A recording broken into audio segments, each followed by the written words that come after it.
Engage.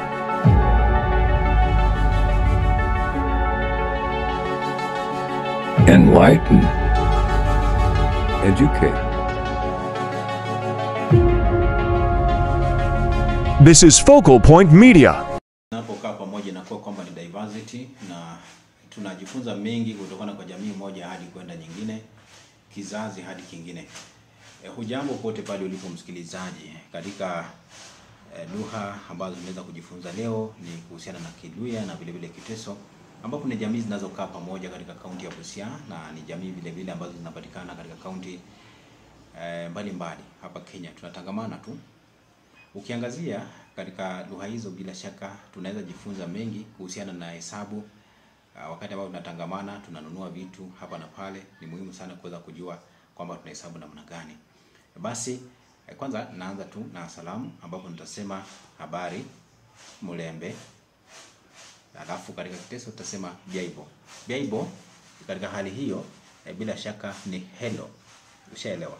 Na basi utajibu ejok. Ejok.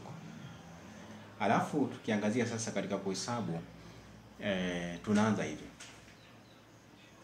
1.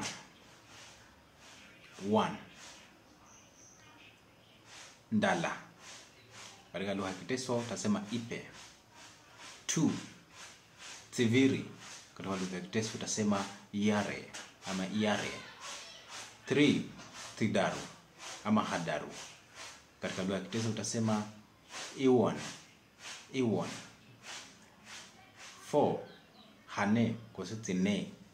Katika lugha ya Kiteso utasema iwaman. 5. Harano, sirano.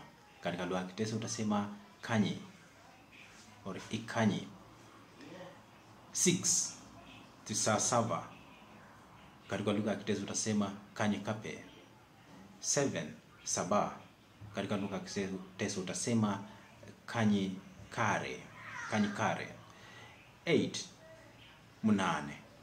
Katika lugha ya Kiteso utasema kanyi kaune. 9. Tisa. Katika lugha ya Kiteso utasema kanyi kaungane. 10. Lihumi. Okay? Katika lugha ya Kiteso utasema itomon. Na katika hali hiyo basi utaweza kujifunza mengi mazuri kuhusiana na lugha ambazo tunajifunza katika kutoka kwa wenzetu, na katika hali hiyo basi tunapotangamana inakuwa rahisi sana.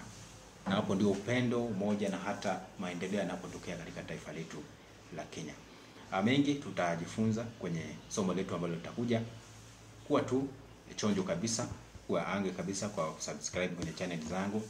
Facebook ni Mpambe Mukanga, kwenye YouTube ni Focal Media, Focal Point Media, TikTok ni Engineer Pato.